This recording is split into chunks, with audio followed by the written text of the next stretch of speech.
Habib Rizik Syihab ya kemudian bebas secara murni dari pengadilan. Jadi 3-4 hari yang lalu ya, nah itu beliau langsung mengatakan bahwa persoalan KM50, di mana KM50 itu terjadi pembunuhan yang luar biasa, Bang. Pembunuhan yang luar biasa dari katakanlah sel-sel FPI itu yang jadi korban adalah 6 orang, di mana 6 orang itu ya boleh kita katakan meninggal dengan sia-sia ya, karena dibunuh dengan cara yang sadis, kejam dan tidak manusiawi begitu. Bukan kembali ya, gitu kan kasus ini, dan kita yang dahulu juga terlibat dalam proses di TP3 gitu kan ikut serta. Saya kira akan membantu menghidupkan kembali kasus ini ya, untuk mengejar seperti bahasa beliau perang dan akan kita kejar sampai ke akhirat. Saya kira itu modal besar, dan insya Allah gitu kita sebagai bagian dari kaum muslimin yang juga prihatin atas kasus ini dan kekejaman rezim yang luar biasa serta dosa politik yang besar ini, ikut membantu mengejar dan terus menghidupkan dan untuk sampai mematikan lagi. Dan dia dibunuh di tengah jalan dengan perencanaan yang luar biasa, dan setelah pembunuhan itu semua barang buktinya dihancurkan, dihilangkan, sampai rest area di kilometer 50,4 itu pun dihapus. Penghilangan barang bukti ini adalah kejahatan terhadap hukum, dan semua orang-orang yang bergerak dalam bidang hak asasi manusia harus menuntut ini.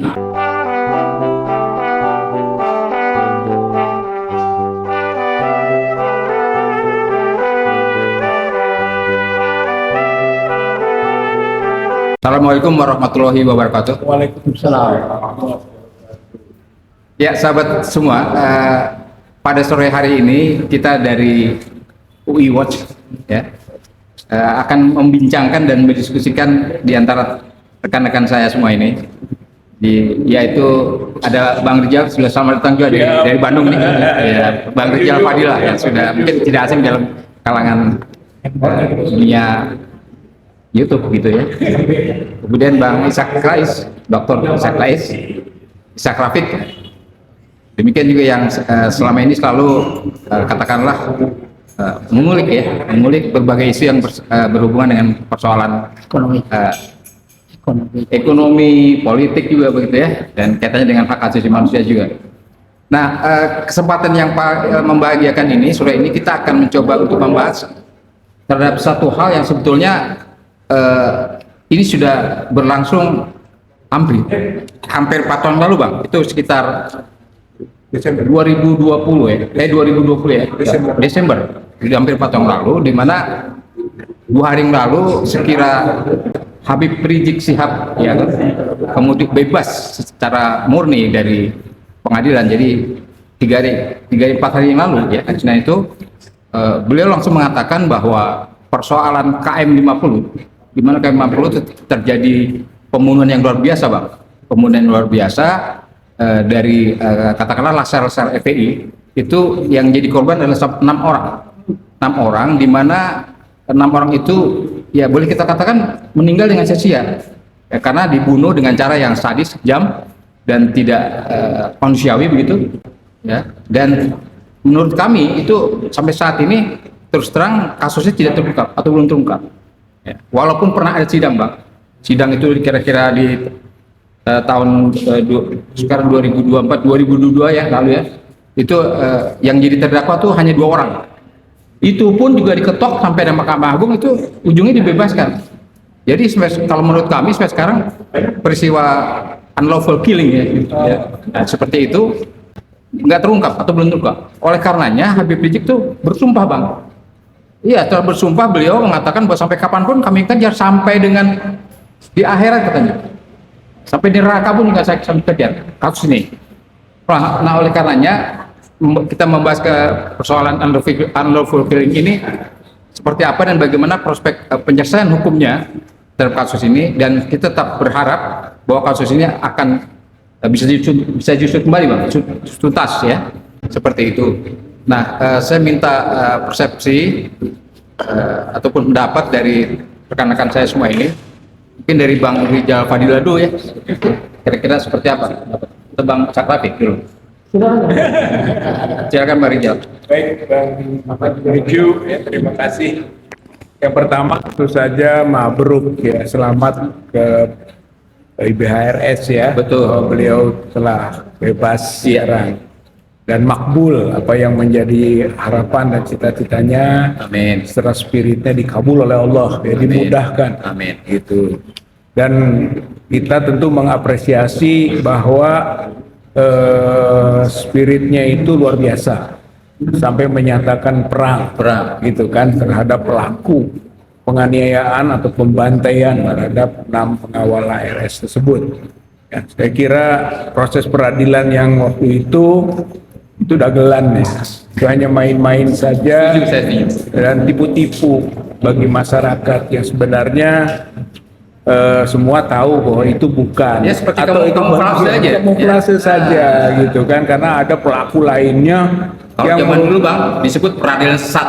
peradilan sesat, betul, itu Rechter Dualing. Ada peradilan sesat, ada sesat dan menyesatkan, gitu ya. Menyesatkan. Zolun muzilun, gitu ya. Jadi sudah sesat, ya menyesatkan. Saya kira itu realita yang kita baca itu adalah tanggung jawab rezim. Makanya apa yang dikemukakan oleh Habib Rizik kemarin bukan hanya perang melawan para pelaku, Iya, tapi betul. juga akan mengejar biang kerok. Iya.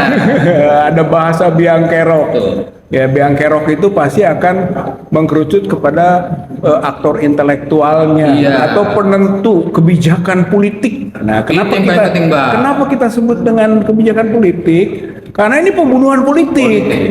Ini pembunuhan politik yang ditarget tokoh politik, Iya. gitu kan, yang kemudian berdampak kepada 6 orang yang dibantai tersebut. Vulgar sekali cara-cara. Sangat Kalau kita vulgar. sebutkan cara-cara pembantaiannya lah. Gitu, Iya, vulgar. Dan mengingatkan kita pada zaman komunis Bang. Betul, betul. Kejam.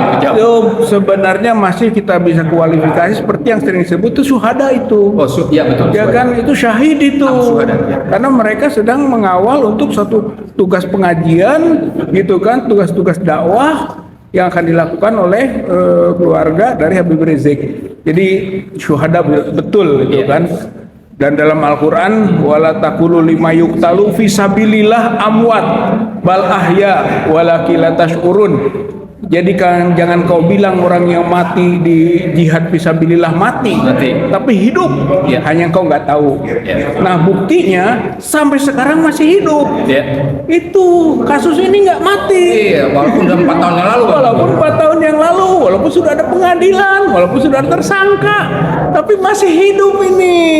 Membuktikan benar ayat Allah itu. Iya. Maka Habib Rizik menghidupkan kembali, Ya. gitu kan, kasus ini. Dan kita yang dahulu juga terlibat dalam proses di TP3 itu kan ikut serta. Saya kira akan membantu menghidupkan kembali kasus ini, Ya. untuk mengejar seperti Ya. bahasa beliau perang dan akan kita kejar sampai ke akhirat. Saya kira itu modal besar, dan insya Allah itu kita sebagai bagian dari kaum muslimin yang juga prihatin atas kasus ini dan kekejaman rezim yang luar biasa serta dosa politik yang besar ini, ikut membantu mengejar dan terus menghidupkan dan untuk sampai mematikan lagi siapa yang bersalah, karena perilaku unlawful killing gitu kan, atau crime against humanity ini harus hukuman mati. Kalau ada yang lebih tinggi dari mati, harusnya lebih tinggi, tapi nggak ada gitu. Jadi ini adalah tantangan bagi kita, sekaligus semangat baru bagi kita. Yang mati ada 6 orang Bang. Ini Yang orang bunuh nggak mati, ketahuan. Yang bunuh siapa? yang bunuhnya yang harusnya dengan hukum mati. Ya, kan nggak ketahuan Karena yang matinya bal ahya, hidup. Mereka itu nikmat karena berjuang di jalan Allah, gugur, syuhada, surga. Tapi kita sekarang yang tanggung jawab atas peristiwa ini, apa membiarkan kezaliman, gitu kan? Atau kita membantu menegakkan keadilan? Saya kira ini tugas kita. Kalau yang meninggalnya sudah nikmat, Pak, syuhada, surga, tinggal kitanya sekarang Ya mudah-mudahan ya, jadi melalui medium seperti ini ada spirit baru lah. Mari kita bantu, kita peduli, kita kejar juga pelaku dari pembantaian dan para bandit, itu mafia yang melakukan kejahatan luar biasa ini, Bang. Ya. Ini kan Bang, terhadap kasus-kasus seperti ini kan tidak lepas daripada pertama rezim, yang kedua adalah penyidiknya kita ini, ya penyidik dalam hal ini kepolisian. Atau kalau kira-kira dengan situasi seperti ini, seperti saat ini, apakah kita masih bisa berharap bahwa kasus ini akan bisa kita ungkap? Rezim ini kan masih hidup 2 bulan lagi, 3 bulan, ya kan? Ya. Optimalisasi harus kita kejar sampai Oktober. Tapi kalau Oktober juga tidak berhasil dan sudah turun, kejar terus. Begitu Pak. Jadi maksudnya Pak Juju, sekarang adalah kita optimalisasi. Tapi kalau tidak, tadi kejar terus sampai akhirat. Begitu kalau bahasa. Siap-siap aja, siap-siap. Oh, karena ini Pak, ada gumpalannya. Kalau saya bisa sebut ini, gumpalannya Sambo, gumpalannya Fadil Imran, gumpalannya Dudung, dan mungkin juga gumpalannya Bin. Dan mereka masih ada semua itu. Ada semua dan akan berujung ke Jokowi. Ya, Mas Ishak, kira-kira ada perspektif dari sisi politiknya seperti apa ini menghadapi situasi ini? Wah, ini sudah cukup lengkap sebetulnya Rizal Fadila ini. Ngomong udah sampai kepada Bin, Sambo, Jokowi, sudah sampai ke situ. Tapi ada sesuatu yang harus kita ingatkan, bahwa yang mati ini, 6 orang ini adalah rakyat Indonesia yang tidak salah apa-apa. Dia cuma mengantar Imam Habib Rizik menuju pengajian di pagi buta, dan dia dibunuh di tengah jalan dengan perencanaan yang luar biasa. Dan setelah pembunuhan itu, semua barang buktinya dihancurkan, dihilangkan, sampai rest area di kilometer 50,4 itu pun dihapus. Penghilangan barang bukti ini adalah kejahatan terhadap hukum, dan semua orang-orang yang bergerak dalam bidang hak asasi manusia harus menuntut ini. Orang-orang ahli hukum Indonesia harus menuntut ini, karena ini adalah perusakan terhadap hukum. Hal yang sama juga sebetulnya harus dituntut matinya petugas KPPS yang sampai sekarang senyap, tidak diketahui secara misterius mati 700 lebih. Kita telah pernah, alumni UI pernah menghadap ke Bawaslu untuk minta autopsi, tapi sampai saat ini tidak dikerjakan autopsi itu. Padahal yang mati ini adalah orang yang sedang menjalankan tugas negara sebagai petugas KPPS. Dan itu negara jadi di rejim yang sama ya? Di rejim yang sama tahun 2019. Nah, kita sudah menuntut itu, dan ini adalah kasus-kasus yang diabaikan. Semua gerakan kampus, gerakan hak asasi manusia, gerakan keadilan harus menuntut kasus ini sampai ke pengadilan yang benar. Begitu menurut saya. Jangan sampai kasus yang seperti ini akan berulang lagi, dan setiap kita berhadapan dengan rejim, dengan penguasa, kita tidak bisa mendapatkan keadilan karena polisi dan semua aparat hukum bekerja sama dalam kejahatan ini, dan ini kerjasama dalam kejahatan tidak boleh di negara Republik Indonesia. Begitu. Kejahatan by the state ya, kalau kita sebut seperti itu, memang sudah, sedang, dan akan terjadi lagi kalau rakyat tidak melawannya. Kita ini sebagai kaum intelektual kalau tidak menyuarakan kebenaran terus menerus, maka ini akan terulang lagi, Pak. Ya kan?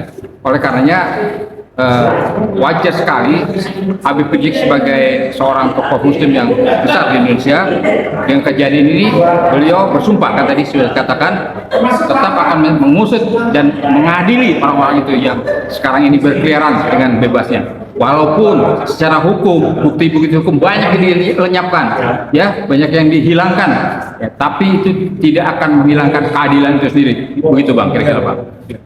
Jadi masih tetap optimis Bang? Iya, Boleh jawab? harus optimis kita. Ini tugas pemerintah sekarang masih punya waktu sampai 20 Oktober Mas. Ada waktu untuk membuat kasus ini clear Iya. dan sampai ke pengadilan dengan tuntutan keadilan. Ya, Ini jangan satu. sampai mereka meninggalkan. Ya, jangan sampai kotor. meninggalkan aib ini sampai kepada presiden berikut. Kalau tidak diselesaikan oleh rejim ini, oleh Jokowi dan rejimnya dan kabinetnya, maka kabinet baru, presiden baru bertugas di awal pemerintahannya dalam 100 hari pertama mengkelirkan kasus ini. Baru bisa berjalan pemerintahan ini dengan baik, dengan mendapat legitimasi dari rakyat. Ya, tambahan sedikit. Jadi ini betul disampaikan Bang Ishak tadi. Ini husnul khotimah atau su'ul khotimah rezim ini. Saya menduganya sih tetap su'ul khotimah, Ya. gitu ya, bakal akhir yang jelek. Tapi rakyat tentu saja tetap berbuat. Satu. Yang kedua adalah bahwa ini harus kita dorong juga peradilan internasionalnya. Kan kemarin sudah ada pengaduan, bahkan sudah ada Berbagai LSM, ormas sudah mengajukan secara internasional. Saya kira tinggal pembaharuan, Iya. pembaharuan spirit, Pak, dengan adanya semangat Habib Rizik itu kita perbaharui lagi. Jadi Ya, Bang Angel ini juga salah satu tokoh yang tim yang menuliskan buku tentang buku putih itu kan? buku putih insya Allah. Dan jadi ke International Court of Justice ya, ICC ya, Ya. kemudian International Criminal Court. Yes. Saya kira dua lembaga ini berwenang untuk memproses perbuatan yang disebut tadi crime against humanity. Karena ini pelanggaran HAM berat, Pak. Ini kejahatan terhadap kemanusiaan yang dilakukan oleh rezim Jokowi. Oleh karena itu kita dorong kembali sekarang, gitu kan, peradilan internasional untuk bergerak, gitu kan. Kita refresh lagi ya. Kita refresh lagi karena ini Iya. adalah momentumnya, Ya, Bang itu Ishak, ya. benar sekali Bang Rijal. Karena ini yang mati ditembak ini, Ya. ya dengan cara yang mengerikan Keji. seperti itu, seperti sebuah perang ya. Iya, keji Perang, sekali. Ya, sangat keji. Dan ini yang mati ditembak ini rakyat Indonesia, Iya. rakyat kecil yang tidak punya jabatan apa-apa dan tidak pernah minta fasilitas apapun kepada negara. Ya. Yang begini yang dibunuh. Dan petugas KPPS 700 lebih. Itu juga petugas negara tidak minta apa-apa. Dia mengerjakan dengan baik sampai tengah malam dia mengerjakan hitung-hitungannya, kemudian dia mati, diracun atau diapain. Kita tidak tahu, ini masih misterius karena otopsinya tidak jalan. Dua kasus ini tidak boleh dibiarkan kalau ingin Indonesia menjadi negara besar, menjadi negara hukum, bukan negara kekuasaan. Ya, ya, demikian saudara bincang-bincang kami tentang unlawful killing, boleh kita kata seperti itu. Iya. Ya, pembunuhan yang tidak beradab, kemudian tidak manusiawi, rakyat tanpa kesalahan apapun, mereka dibunuh sedemikian keji ya, oleh mereka yang menampakkan diri aparat katanya begitu. Nah, ini tetap kita komitmen, kita dorong bahwa proses hukum dan keadilan ini harus terus berjalan pasca Habib Rizik siap bebas seperti itu. Demikian bincang-bincang kita, sampai jumpa pada topik yang berikutnya. Wassalamualaikum warahmatullahi wabarakatuh. Waalaikumsalam.